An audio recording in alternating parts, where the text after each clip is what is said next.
Hello everyone, triple a bright academy के YouTube channel पर आप सभी का स्वागत है। आज हम एक पेपर सॉल्व करेंगे जो 22 ऑफ फेब को आपके पास हुआ था। PSSB ने इसे कंडक्ट करा था और ये रिसर्च असिस्टेंट का पेपर आपको देखने को मिलता है। ठीक है, तो इसमें जितना भी जीके का क्वेश्चन पोर्शन आया होगा आपके पास और जो भी जीके के क्वेश्चन होंगे और साथ ही साथ जो आपके पास करंट के क्वेश्चन होंगे उनको हम यहाँ पर सॉल्व करेंगे। ठीक है, मैंने ज़्यादा करंट तो थोड़ा सा नहीं ऐड करा है क्योंकि बेटा बहुत ही ज़्यादा करंट और वास्ट था, क्योंकि दिसंबर 2023 का करंट अफेयर भी पूछा गया आपसे। मैं आपको क्वेश्चन के साथ साथ ही बता दूंगी कि ये कहाँ कहाँ से पूछा गया है। ठीक है, चलिए स्टार्ट करते हैं। आपके पास पहला इंपॉर्टेंट क्वेश्चन जो क्या कहता है, जो कि बात करता है किसके बारे में, एक फ्रूट के बारे में बात कर रहा है। फ्रूट भी कह सकते हैं आप इसे, या फिर आप इसे ऐसा कह सकते हैं कि स्टेट फ्रूट की बात यहाँ पर की गई है। गौर करते हैं, समझते हैं क्या लिखा हुआ है। ठीक है, देखिए कहता है क्वेश्चन आपके पास है कि काजी नींबू जो है has been recognised as the state fruit. State fruit बना है किस राज्य का? तो भारत में से ऑप्शन भारत कंट्री के अंदर कुछ राज्य हैं, उन राज्यों में से किसी एक राज्य का क्या बना है? काजी नींबू एक फ्रूट बना है, या फिर आप ऐसा कह सकते हो स्टेट फ्रूट बना है। वो हम यहाँ पर कवर करने जा रहे हैं। ठीक है, ऑप्शंस क्या कहते हैं हमारे पास? उड़ीसा, मेघालय, उसके बाद असम और त्रिपुरा। ठीक है, इसका आंसर आपके पास क्या था बेटा? और ये एक्चुअली में मैं यहाँ पे लिख भी देती हूँ आपके लिए कि ये फरवरी 2024 का करंट अफेयर था। तो जो बच्चे हमसे कहते हैं कि करंट अफेयर मैम 6 महीने का करना है या 7 महीने, मैं आपको इसीलिए कहती हूँ कि लगभग 1 साल का करंट अफेयर आपको फेल नहीं होने देता। आप लगभग मतलब कुछ सीख के जाते हैं, तो ये कोशिश करा करो। ठीक है, गौर करते हैं। इसका आंसर बच्चे आपके पास क्या निकल कर आएगा? असम निकल कर आएगा। अब हम थोड़ा सा काजी नींबू के बारे में बात करते हैं और क्या क्या चीज़ें आती हैं इसके बारे में समझ लेते हैं। ठीक है, गौर करते हैं। देखिए जब हम काजी नींबू की बात करते हैं, ठीक है, गौर करेंगे आप यहाँ पे, जब हम किसकी बात करते हैं? काजी नींबू की बात करते हैं। काजी नींबू क्या है बच्चे? तो काजी नींबू एक्चुअली में एक सिट्रस फ्रूट है। कैसा फ्रूट है बच्चे? यहाँ पे सिट्रस फ्रूट है, और इसी को कई बारी हम क्या कह देते हैं? सिट्रस लिमोना भी कहते हैं या लेमन भी कहते हैं। तो बिल्कुल नींबू की तरह दिखने वाला एक फ्रूट है जो कि कहाँ मिलता है? जो कि असम में हमें देखने को मिलता है, या फिर आप ऐसा कह सकते हो कि नॉर्थ ईस्टर्न जितने स्टेट्स हैं वहाँ पर आपको देखने को मिलेगा। सारी स्टेट में तो नहीं है, पर नॉर्थ ईस्टर्न स्टेट स्पेसिफिकली कहाँ मिलता है? ये असम में। और इसीलिए इसे क्या बनाया गया है? इसे बना दिया गया है। अब हमारे पास क्या असम का क्या बना दिया गया है आपके पास? स्टेट फ्रूट इसे बनाया गया है। ठीक है, उसके अलावा अगर हम बात करते हैं, इसको जीआई टैग मिल चुका है। जीआई टैग मिल चुका है, और इसे जीआई टैग कब मिला था बच्चे? 2019 में मिला था। ये आप यहाँ पर याद रखेंगे। ठीक है, क्या खासियत है इस नींबू की? तो आप सबको पता है, न्यूट्रिशन वगैरह वगैरह। उसके अलावा एंटीऑक्सीडेंट्स। ठीक है, इसके अंदर कौन सी प्रॉपर्टीज़ होती हैं? एंटीऑक्सीडेंट प्रॉपर्टीज़ होती हैं जिसका भरपूर प्रयोग किया जा सकता है हमारे लिए। ठीक है, और बहुत ही एक इंपॉर्टेंट लेमन बेटा एक बहुत इंपॉर्टेंट रोल प्ले करता है। ठीक है, डाइजेशन में, हर चीज़ में हमारे पास हेल्प करता है।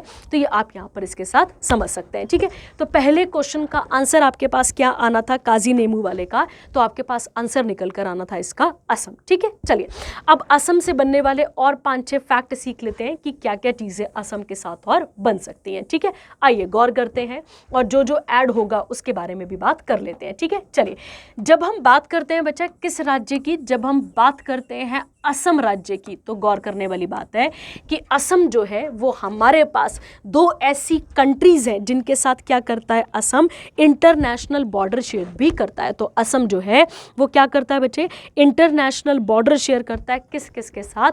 तो आप गौर करेंगे, एक किसके साथ करता है? भूटान के साथ, और भूटान के अलावा किसके साथ बॉर्डर शेयर करता है? बांग्लादेश के साथ बॉर्डर शेयर करता है। ठीक है, और मैं आपको पिछले किसी लेक्चर पे ये भी बता चुकी हूँ कि इंडिया सबसे लॉन्गेस्ट बॉर्डर किसके साथ शेयर करता है?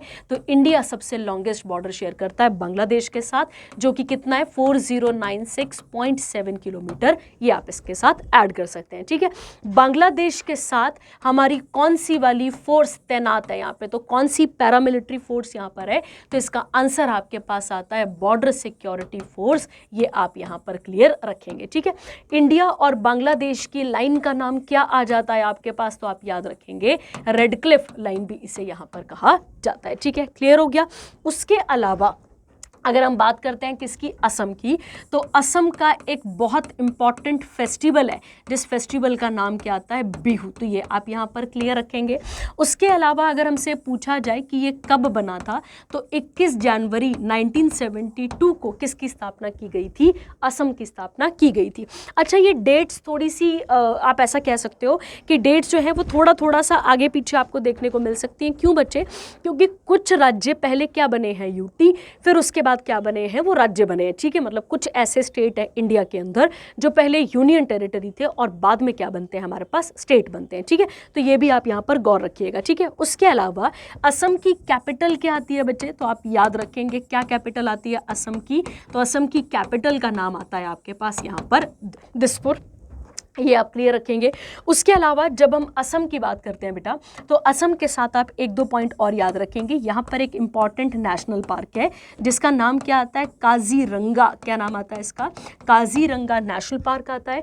उसके अलावा अगर हम बात करें यहाँ पर, तो यहाँ पर मानस नेशनल पार्क भी आपको देखने को मिलता है। ठीक है, और जब हम इन दोनों नेशनल पार्क की बात करते हैं, ये दोनों के दोनों नेशनल पार्क किस चीज़ के लिए फेमस हैं, तो वन हॉर्न्ड, ठीक है, वन हॉर्न रहीनो, ठीक है, रहीनोसेरस के लिए या रहीनोसेरस के लिए ये यहाँ पर क्या माने जाते हैं, फेमस माने जाते हैं। ठीक है, तो ये आप इसके साथ यहाँ पर ऐड कर लेंगे। ठीक है, उसके अलावा अगर हम बात करते हैं असम की, तो असम में ही इंडिया की सबसे पुरानी और ओल्डेस्ट आप ऐसा कह सकते हैं रिफाइनरी ओपन की गई थी। और वो रिफाइनरी कब ओपन की गई थी, 1901 में। और कहाँ पर ओपन हुई थी बेटा, तो आप आंसर टिक करेंगे डिगबॉय। ठीक है, तो ये आप यहाँ पर क्लियर रख लेंगे। ठीक है, उसके अलावा अगर हम बात करते हैं किसकी, असम के बारे में, 1-2 फैक्ट और देखते हैं। तो असम के साथ आप 1-2 फैक्ट और क्या समझ सकते हैं, यहाँ पे क्या देख सकते हैं, तो असम में ही एक रिवर फ्लो करती है, रिवर का नाम क्या आता है, ब्रह्मपुत्रा। वैसे तो ब्रह्मपुत्रा एक बहुत लंबा कोर्स लेकर आती है, पर ब्रह्मपुत्रा कहाँ पर थोड़ा सा फ्लो करती है, तो असम में करती है, याद रखना है। और इसे कई बारी वहाँ का क्या कह दिया जाता है, सौरो ऑफ असम भी इसे कहा जाता है। तो ये आप इसके साथ यहाँ पर जोड़ सकते हैं। ठीक है, उसके अलावा अभी जो रिसेंटली करंट चल रहा था, तो अगर आपको याद होगा कि यूनेस्को की जो इंडिया की 43rd यूनेस्को साइट है, ठीक है, गौर करना, जो यूनेस्को की 43rd साइट है वो कहाँ पर है, वो कहाँ पर आती है आपके पास, उसका नाम क्या है, मोइदाम्स, या फिर आप उसे माउंड भी कह सकते हैं, माउंड ऑफ ब्यूरियल्स भी उसे कहा जाता है। ये भी हमें कहाँ मिली है, असम में। और कौन सी डायनेस्टी के द्वारा, तो डायनेस्टी थी आपके पास अहोम। ये आप यहाँ पर क्लियर रखेंगे। ठीक है, तो ये आप इसके साथ किसके साथ जोड़ सकते हैं, सारा का सारा ये आप असम के साथ बनने वाले फैक्ट को यहाँ पर कंप्लीट कर सकते हैं। ठीक है, चलिए, तो यहाँ तक आप आई होप आपको यहाँ तक थोड़ा थोड़ा पता लग रहा होगा कि और क्या क्या क्वेश्चन हम इसके साथ जोड़ सकते हैं। ठीक है, अगला, उसके अलावा अगर आप असम की जब आप बात करते हैं तो एक फैक्ट और सीख लेते हैं कि असम में एक क्लासिकल डांस आता है जिसका नाम क्या आता है बच्चे, सतरिया। ठीक है, तो सतरिया क्लासिकल डांस है, क्लासिकल 8 डांस है ना हमारे पास, तो उस क्लासिकल डांस में से 8 में से एक का नाम क्या है, सतरिया। और सतरिया कहाँ परफॉर्म किया जाता है, तो आप याद रखेंगे सतरिया परफॉर्म किया जाता है कहाँ पर बेटा, परफॉर्म किया जाता है असम के अंदर। ठीक है, सीएम कौन चल रहे हैं यहाँ पर, तो आपको याद होगा हेमंत बिश्वा सिंह, आप ऐड कर लेंगे इसको, और गवर्नर, आप दोनों इन चीज़ों को यहाँ पर कवर कर लेंगे। ठीक है, चलिए, तो ये था हमारे पास पहला इंपॉर्टेंट क्वेश्चन जिसका नाम क्या था, काजी नेमू। और काजी नेमू किस राज्य का बना है स्टेट फ्रूट, तो आप याद रखेंगे असम का। ठीक है, चलिए आगे बढ़ते हैं इसके साथ का अगला आता है सरबजोत सिंह की। जब हम बात करते हैं Olympics medallist belongs to which sports. ठीक है, अब यहाँ पे क्वेश्चन सुनना बच्चे। ठीक है, देखो क्या लिखा था यहाँ पे, ओलंपिक्स मेडलिस्ट लिखा हुआ है आपके पास। क्वेश्चन निकालते हैं पहला, देखो इन्होंने ब्रॉन्ज क्या जीता, यहाँ पे ब्रॉन्ज मेडल जीता था। गौर करना है आपने, कौन सा मेडल जीता था बच्चे, यहाँ पे ब्रॉन्ज मेडल। और किसके साथ, तो आप याद रखेंगे मिक्स्ड इवेंट के अंदर इन्होंने क्या करा था, इसे जीता था। मिक्स्ड इवेंट में इनके साथ कौन थी बच्चे, तो इनके साथ थी मनु भाकर, याद रखना है आपने। और मनु भाकर और सरबजोत सिंह जो हैं, ठीक है, इन दोनों ने 10 मीटर एयर पिस्टल में क्या किया था, यहाँ पर क्या जीता था, ओलंपिक्स में मेडल जीता था। ठीक है, तो मेडल कौन सा मेडल था यहाँ पर, ब्रॉन्ज। और कौन से ओलंपिक्स की बात कर रहे हैं हम, तो 2024 का, जो कहाँ पर हुआ था बच्चे, पेरिस ओलंपिक्स हुआ था उसकी बात हम यहाँ पर कर रहे हैं, ठीक है। तो ये आप यहाँ पर क्लियर रखेंगे, ठीक है। और मैंने अभी आपको बोल दिया 10 मीटर एयर पिस्टल, तो आप क्या जोड़ेंगे बच्चा, यहाँ पे क्या आंसर आ रहा है आपके पास आंसर निकल कर आएगा शूटिंग, ये आप इसके साथ ऐड कर सकते हैं, ठीक है। उसके अलावा जब हम बात करते हैं किसके बारे में, सरबजोत सिंह के बारे में, तो वो कहाँ से बिलोंग करते हैं, तो आप याद रखेंगे कहाँ से बिलोंग करते हैं, वो अंबाला। और अंबाला प्रेजेंट डे कहाँ पर आता है बच्चे, हरियाणा में आता है, ये आप इसके साथ ऐड कर लेंगे, ठीक है। तो ये आप इसके साथ लिख सकते हैं और इसके साथ ही आप इसे क्या कर सकते हैं, ऐड कर सकते हैं, ठीक है। चलिए आगे बढ़ते हैं इसके साथ का अगला क्वेश्चन था which city in India was designated as the first UNESCO city of literature, ठीक है। क्या नाम है यहाँ पे, UNESCO first city of literature, ठीक है। गौर करते हैं, एक एक लाइन को, एक चीज़ को समझते हैं, ठीक है। देखिए बच्चे, जब हम यूनेस्को की बात करते हैं, आप सबको यूनेस्को का फुल फॉर्म पता है, United Nation Educational Scientific and Cultural Organisation. ये बॉडी बनी कब थी, तो ये बॉडी एक्चुअली में बनी थी 16 नवंबर 1945 को, याद रखना है। इसके हेडक्वार्टर कहाँ पर आते हैं बच्चे, पेरिस फ्रांस में आते हैं, याद रखना है आपने। और जब भी हमारे पास क्या आ जाएगा, पेरिस फ्रांस, हमेशा याद रखना हमने इनके साथ मिलकर एक अलायंस करा था, अलायंस का नाम क्या था, इंटरनेशनल सोलर अलायंस, ठीक है। तो ये आप इसके साथ ऐड कर सकते हैं, ठीक है। आइए अब हम यूनेस्को की यहाँ पर बात करते हैं। तो यूनेस्को कब बना था, 16 नवंबर 1945। हेडक्वार्टर कहाँ पर आते हैं इसके, पेरिस फ्रांस, ठीक है। अब देखो, अब पहला क्वेश्चन निकालो, फिर इस क्वेश्चन पे आते हैं, ठीक है। इंडिया की फर्स्ट यूनेस्को साइट कौन सी थी, क्वेश्चन सुनो, इंडिया की फर्स्ट यूनेस्को साइट्स कौन सी थी, तो यूनेस्को की पहली साइट इंडिया को कब मिली थी, 1983 में, और 4 इकट्ठी बनी थी। वो कौन कौन सा था, तो आप याद रखेंगे, ताजमहल, क्लासेस में भी आपको कई बार कराया है, आगरा फोर्ट याद रखना है आपने, उसके अलावा आप याद रखेंगे एलोरा केव्स याद रखना है आपने, और उसके अलावा एक नाम आता है आपके पास अजंता केव्स, ठीक है। तो ये सारी की सारी, ये चारों की चारों क्या बनी थी आपके पास, इंडिया की फर्स्ट यूनेस्को साइट्स बनी थी, ठीक है। फिर मैंने भी आपको बताया पिछले क्वेश्चन में कि इंडिया में टोटल यूनेस्को साइट्स कितनी हैं, तो इंडिया में टोटल 43rd है, और 43rd वाली कौन सी है, असम के मोईदाम्स आते हैं आपके पास आंसर, ठीक है। क्लियर हो गया। अब देखो बच्चे, ठीक है, यूनेस्को के अंदर अगर आप बात करते हैं, तो यूनेस्को के अंदर एक प्रोग्राम चलाया गया था, ये तो मैंने आपको फैक्ट जोड़ दिया, यूनेस्को के अंदर एक प्रोग्राम चलाया गया था जिसका नाम था क्रिएटिव, ध्यान देंगे, क्रिएटिव सिटीज नेटवर्क। क्या चलाया गया था बच्चे, तो इसके अंदर एक प्रोग्राम चलाया गया था जिसका नाम क्या था, क्रिएटिव सिटीज नेटवर्क, ठीक है। ऐसी सिटीज, मतलब ऐसे शहर कह सकते हैं आप वहाँ पर, जो कि सस्टेनेबिलिटी बाकी सब पे तो जोर देते ही हैं, ठीक है। जैसे मतलब शहरों में कंजक्शन बहुत ज़्यादा होता है, ट्रैफिक बहुत ज़्यादा होता है, बहुत सारी चीज़ें होती हैं, उसके अलावा भी आप अपनी क्रिएटिविटी को वहाँ पर बना कर रख रहे हैं।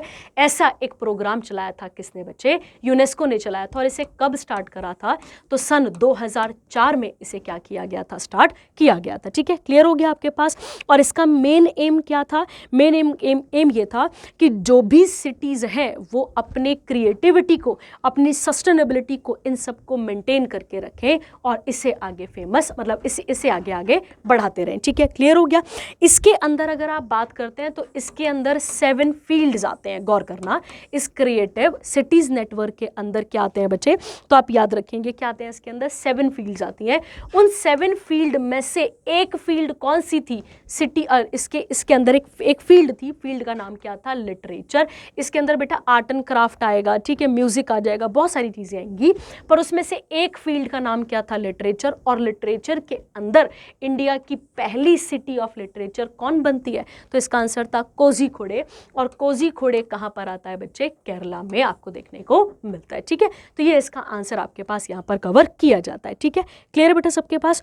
उसके अलावा अगर आप बात करते हैं तो हम वर्ल्ड सिटी डे भी मनाते हैं। हम वर्ल्ड सिटी डे एक्चुअली में 31 अक्टूबर को क्या मनाते हैं बच्चे, वर्ल्ड सिटीज़ डे यहाँ पर हम सेलिब्रेट करते हैं, ठीक है। तो ऐसा नहीं है कि हमारे पास अपनी सिटीज़ हैं, बहुत सारी सिटीज़ हैं, उनको हम यहाँ पर प्रमोट करते हैं, ठीक है। उसके अलावा हमारे पास सस्टेनेबल डेवलपमेंट गोल नंबर 11 है। जो सस्टेनेबल डेवलपमेंट गोल नंबर 11 है वो किससे डील करता है बच्चे, वो डील करता है सस्टेनेबल सिटीज़ के साथ। किसके साथ डील करता है, सस्टेनेबल सिटीज और कम्युनिटीज के साथ बात यहाँ पर करता है, ठीक है। तो सिटीज प्लस कम्युनिटीज की बात वो यहाँ पर करता है। ठीक है, तो आई होप आपको यहाँ तक भी एक दो बातें यहाँ पर क्लियर हो चुकी होंगी। ठीक है, कितने जो क्रिएटिव सिटीज़ नेटवर्क है वो किसने चलाया था बच्चे, तो आप गौर करेंगे वो किसने चलाया था, यूनेस्को ने।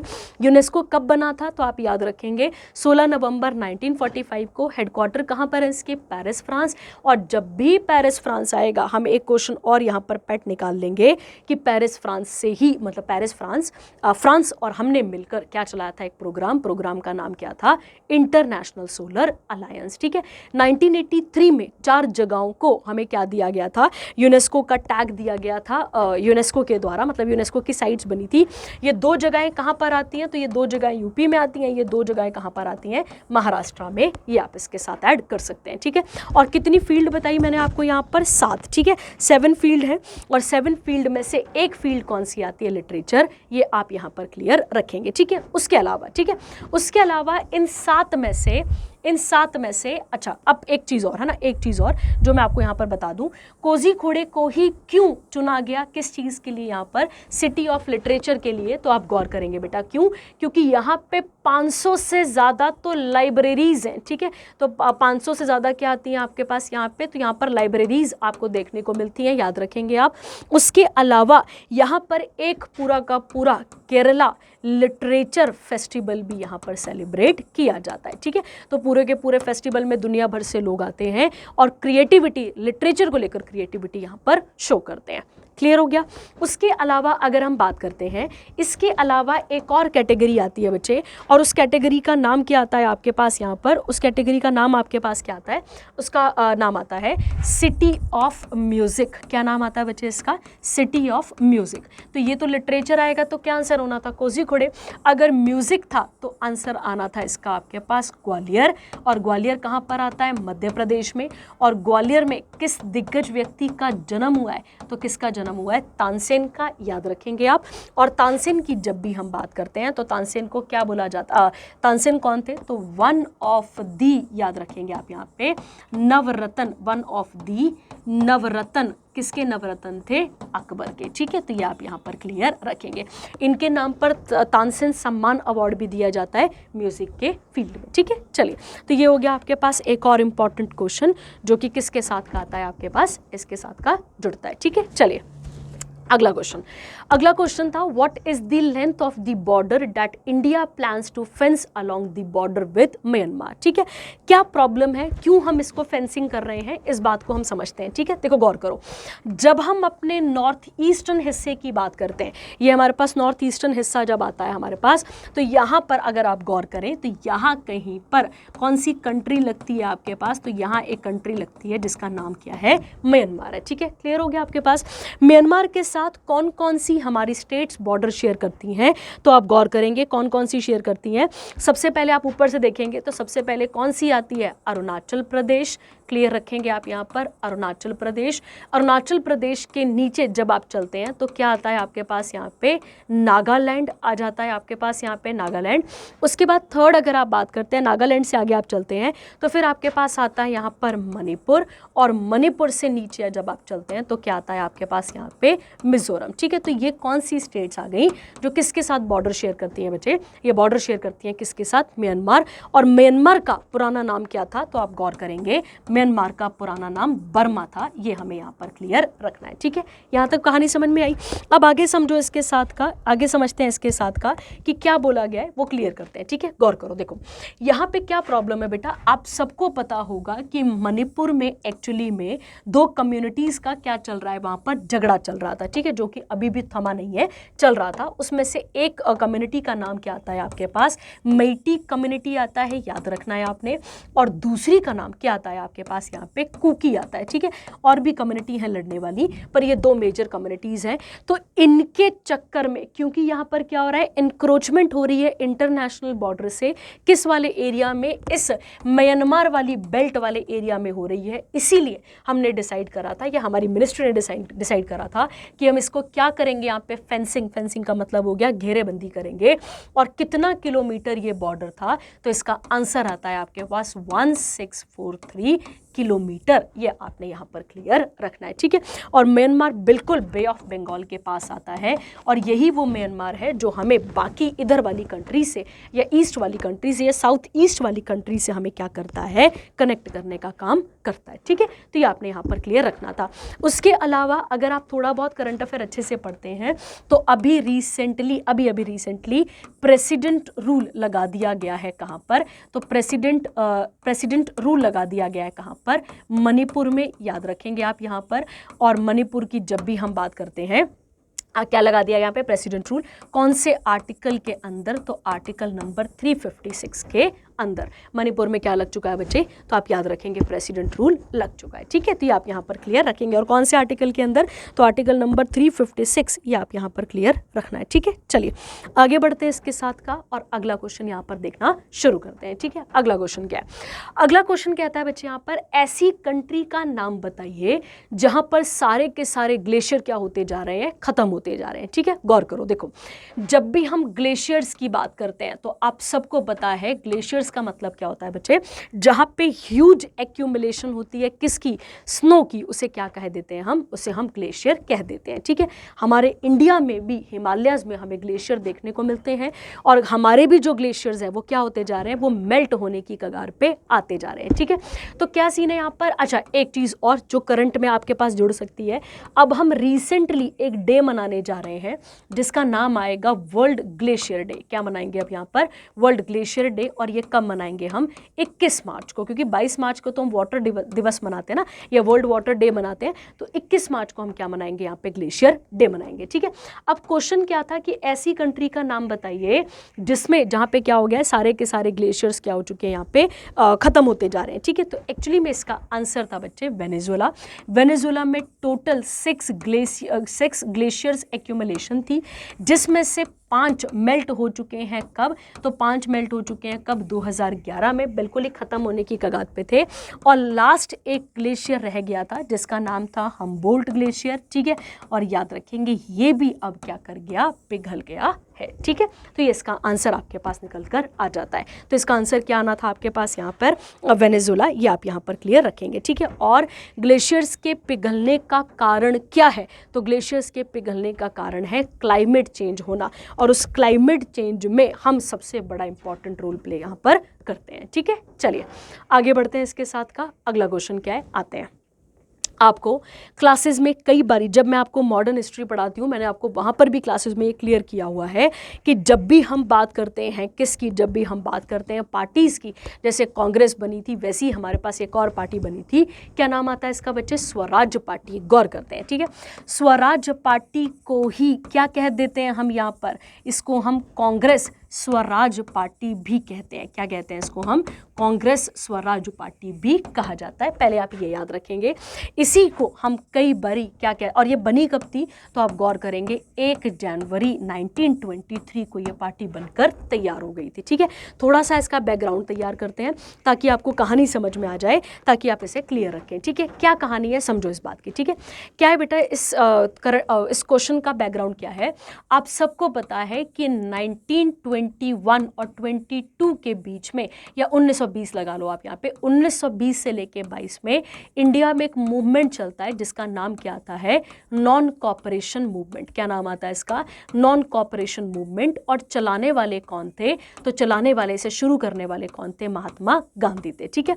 उसके अलावा अगर हम बात करें, एक और मूवमेंट साथ में चलता है जिसका नाम क्या आता है? खिलाफत आंदोलन, ठीक है। और खिलाफत क्यों चला था बच्चे? क्योंकि वहाँ पे क्या किया जा रहा था, वहाँ पर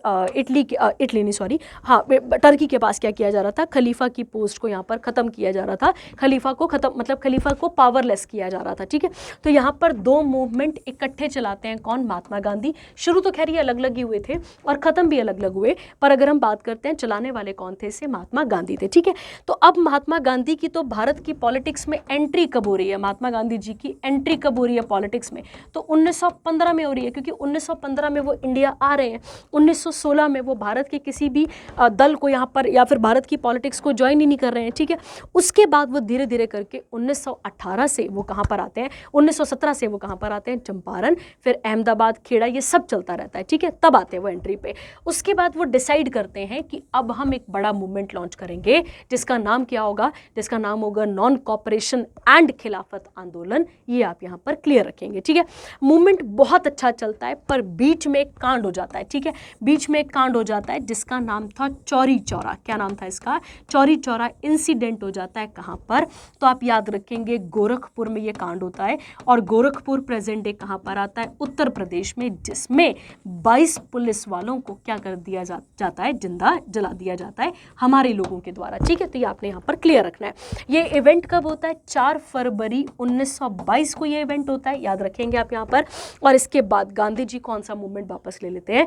तो Gandhi ji non cooperation movement को यहाँ से वापस ले लेते हैं, ठीक है। उन्होंने मूवमेंट को वापस ले लिया, पर जो लोग उनके साथ जुड़े थे उनकी तो बड़ी आशाएं थी कि नहीं भाई गांधी जी ये भी करेंगे, वो भी करेंगे, फलाना करेंगे, ठीक है। पर बीच में गांधी जी ने कौन सा मूवमेंट वापस ले लिया? तो गांधी जी ने मूवमेंट वापस ले लिया नॉन कॉपरेशन वाला, जिसके कारण हमारे 2 लीडर्स, उन 2 लीडर्स का नाम है CR दास और मोतीलाल नेहरू। इन दोनों ने अपनी खुद की एक पार्टी बनाई थी जिसका नाम क्या था? कांग्रेस। अब इसका पूरा नाम कांग्रेस खिलाफत भी लिखते हैं, ठीक है। तो कांग्रेस खिलाफत स्वराज पार्टी याद रखना है, ठीक है। इनको हम क्या कहते हैं? इन दोनों लीडर्स को हम प्रो चेंजर्स कहते हैं। क्या कहते हैं इनको हम? प्रो चेंजर्स, क्योंकि ये समाज में चेंज लाने की बात कर रहे थे और इनका एक स्लोगन था एंड और मेंड। तो ये आपने यहाँ पर क्लियर रखना है। ये किसके साथ जुड़ता है आपके पास? ये जुड़ता है स्वराज पार्टी के साथ, ठीक है। तो आई होप आपको ये वाली बात भी यहाँ तक क्लियर हो चुकी होगी, ठीक है। चलिए आगे बढ़ते हैं। इसके साथ का अगला क्या क्वेश्चन आता है वो पढ़ लेते हैं। कहता है गांधी जी ने नॉन कॉपरेशन मूवमेंट क्यों वापस ले लिया? ऑप्शन क्या आना चाहिए था हमारे पास? ऑप्शन हमारे पास आना चाहिए था कौन सा वाला? ऑप्शन आना चाहिए था हमारे पास यहाँ पे चौरी चौरा कांड, पर ऑप्शन में चौरी चौरा कांड लिखा ही नहीं है। तो यहाँ पे क्या लिखा था? क्योंकि गांधी इरविन पैक्ट हो गया, बिल्कुल नहीं। गांधी इरविन तो 1931 का है। सेकंड लिखा है कि मोव जो जनता थी वो वायलेंट हो गई, या उसके बाद लिखा हुआ है because he was ordered to do so by the Britishers. नहीं, बिल्कुल नहीं। बाकी कोई आंसर नहीं बनता। इसका क्या आंसर बनता है आपके पास? मूव टर्न्ड वायलेंट, ठीक है, जो मैंने अभी आपको पीछे समझाया यहाँ पे चौरी चौरा कांड, ठीक है। चलिए आगे बढ़ते हैं। इसके साथ का अगला आता है who introduce the civil services in India, ठीक है। तो गौर करने वाली बात है। आइए इसके साथ बनने वाले सारे क्वेश्चंस को भी देखेंगे और क्या क्या स्टैटिक जुड़ता है वो भी यहाँ पर ऐड करते हैं, ठीक है। देखो, जब हम सिविल सर्विसेज की बात करते हैं, गौर करेंगे, ठीक है। जब हम सिविल सर्विसेज की बात करते हैं तो सबसे पहले नींव रखने वाला कौन हुआ? जिसने फाउंडेशन रखी।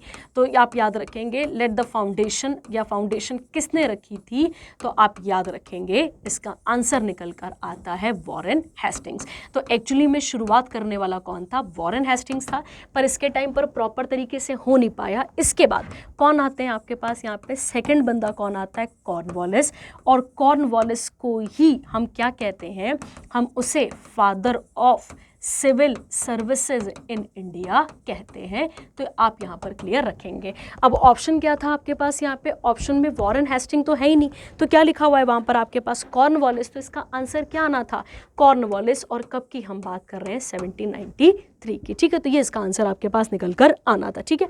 अब इसके साथ का एक क्वेश्चन और सॉल्व करते हैं कि पहला व्यक्ति जिसने सिविल सर्विसेज का एग्जाम क्वालिफाई करा था, तो 1863 में सत्येंद्र नाथ टैगोर को, ठीक है, सत्येंद्र नाथ टैगोर आप लिख लेंगे।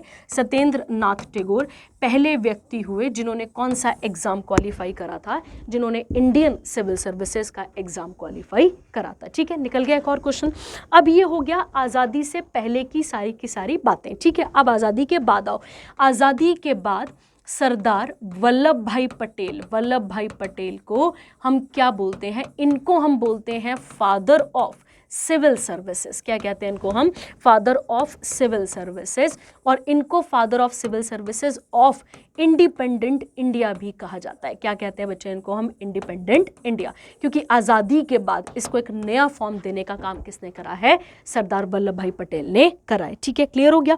उसके अलावा अगर हमसे पूछा जाए कि हम सिविल सर्विसेज डे कब मनाते हैं, तो हम सिविल सर्विसेज डे एक्चुअली में 21 अप्रैल को हर साल क्या मनाते हैं हम? नेशनल सिविल सर्विसेज डे मनाते हैं। ठीक है, चलिए, तो ये भी हो गया आपके पास एक और इम्पॉर्टेंट क्वेश्चन। अगला आता है acid rain are produced by. ठीक है, एसिड रेन होती क्या है बच्चे? ठीक है, देखो, जो भी रेन हमारे पास होती है, अगर हम इसको मोटे मोटे हिसाब से लगाएं तो आप सबको पता होगा बच्चे कि एक मतलब एक जो नॉर्मल बारिश भी होती है उसकी भी एक पीएच वैल्यू होती है। क्या होती है उसकी? एक पीएच वैल्यू होती है।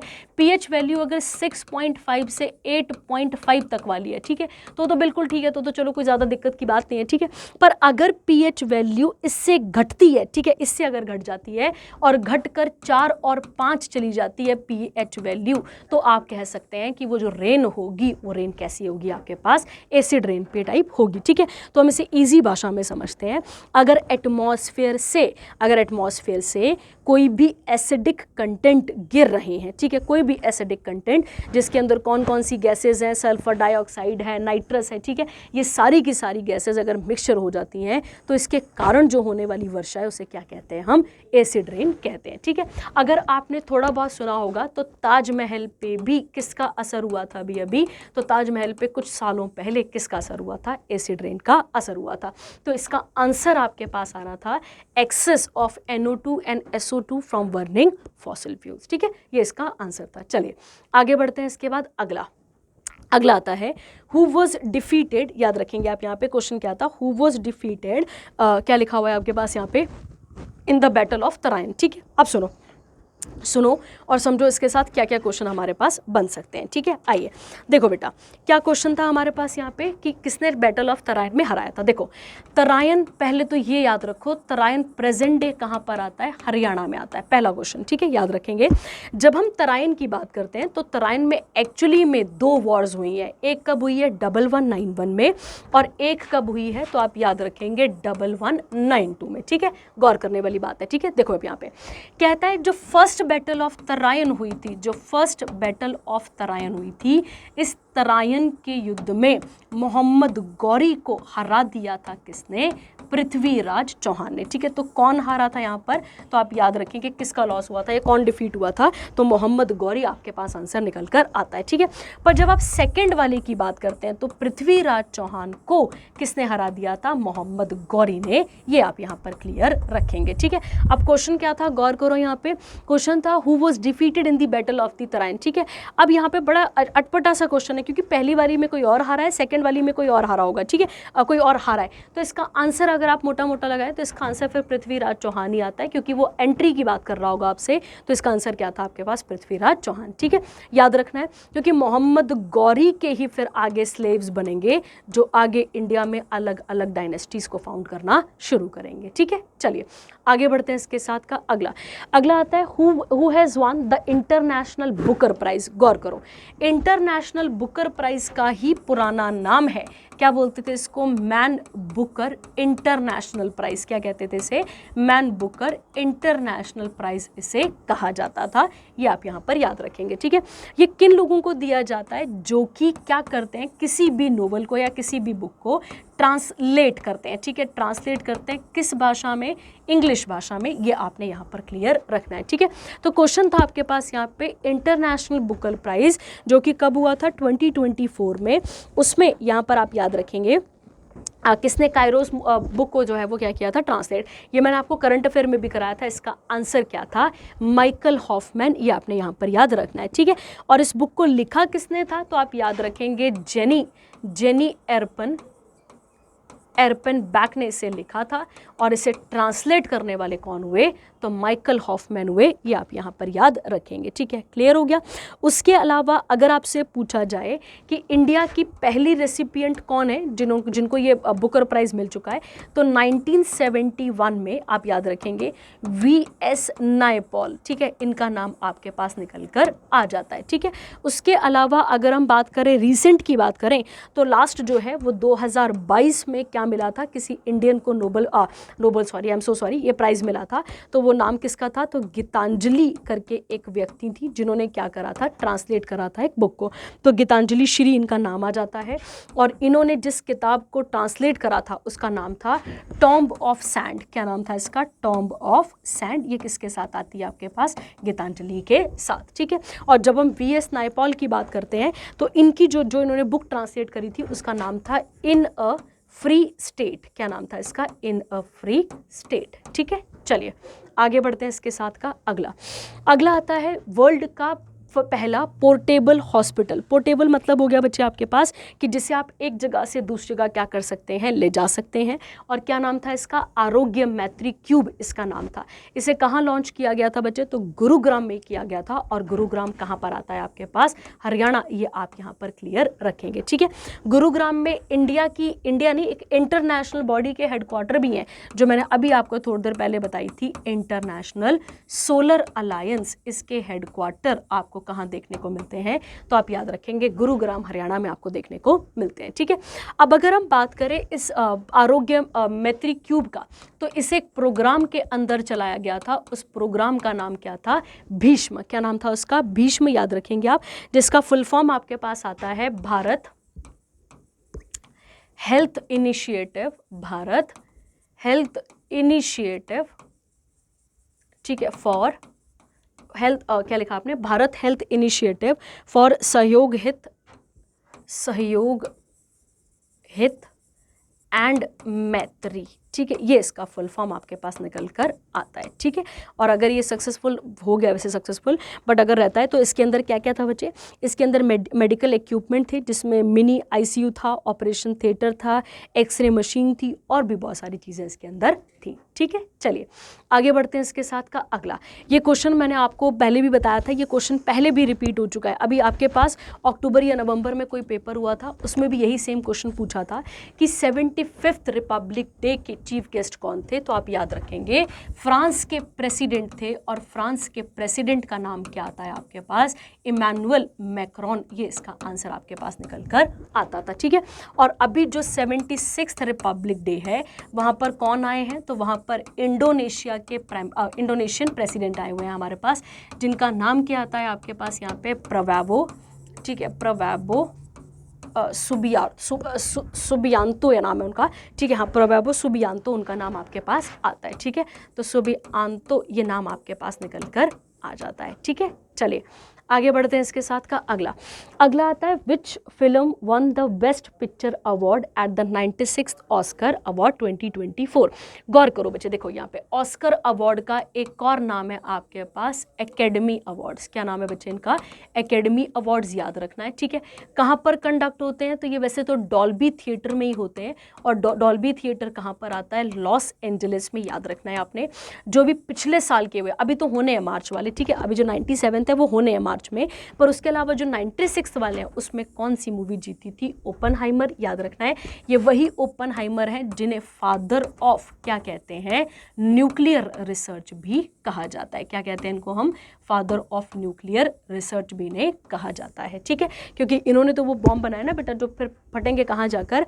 हिरोशिमा और नागासाकी के अंदर। ठीक है, और इस मूवी के जो एक्टर थे उनका नाम अगर आपको चाहिए तो मैं लिख देती हूँ। वैसे उनका नाम था सिलियन मर्फी, ये आप यहाँ पर ऐड कर लेंगे। ठीक है, एक्टर का नाम, डायरेक्टर का नाम तो कुछ और होगा, ये एक्टर का नाम आपके पास निकल कर आ जाता है। ठीक है, इस अकेली मूवी ने बहुत सारे अवार्ड जीते थे उस समय पे। ठीक है, चलिए आगे आते हैं अगले क्वेश्चन पे। अगला क्वेश्चन था इंडिया का पहला ऐसा साउथ का पहला, ऐसा कह सकते हो, या इंडिया का पहला साउथ में और लार्जेस्ट लेपर्ड सफारी। ठीक है, लेपर्ड सफारी इनॉग्रेशन कहाँ पर हुआ है? तो ये आपसे क्वेश्चन पूछा गया था। इसका आंसर आपके पास क्या निकलना था? Bannerghatta biological park. और ये कहाँ पर आता है बच्चे? कर्नाटका में आपको देखने को मिलता है। ठीक है, इसके लिए पूरा का पूरा सफारी मतलब हो गया कि जब आप एक गाड़ी में जैसे बैठकर और आप क्या करेंगे, वहाँ पर जाएंगे और पूरा का पूरा एरिया सर्वे करेंगे, देखेंगे आप लेपर्ड को। तो वैसी इसके लिए इस कर्नाटका के इस बायोलॉजिकल पार्क के अंदर पूरा का पूरा एक सेटअप तैयार किया गया था, जिसके उबड़ खाबड़ एरियाज सब कुछ बनाया गया, डेसिडुअस फॉरेस्ट वहाँ पे सेटअप किए गए, सब कुछ किया गया ताकि लेपर्ड क्या कर सके, वहाँ पे खुले घूम सके और हम उनको देखने के लिए वहाँ पर सफारी पे जा सके। ठीक है, अगर मैं आपसे पूछूं कि किस राज्य में सबसे ज़्यादा लेपर्ड मिलते हैं तो आंसर क्या निकल कर आएगा? मध्य प्रदेश, याद रखना है। मैं स्नो लेपर्ड की बात नहीं कर रही, बस लेपर्ड की बात कर रही हूँ। तो क्या टिक करेंगे आप? मध्य प्रदेश।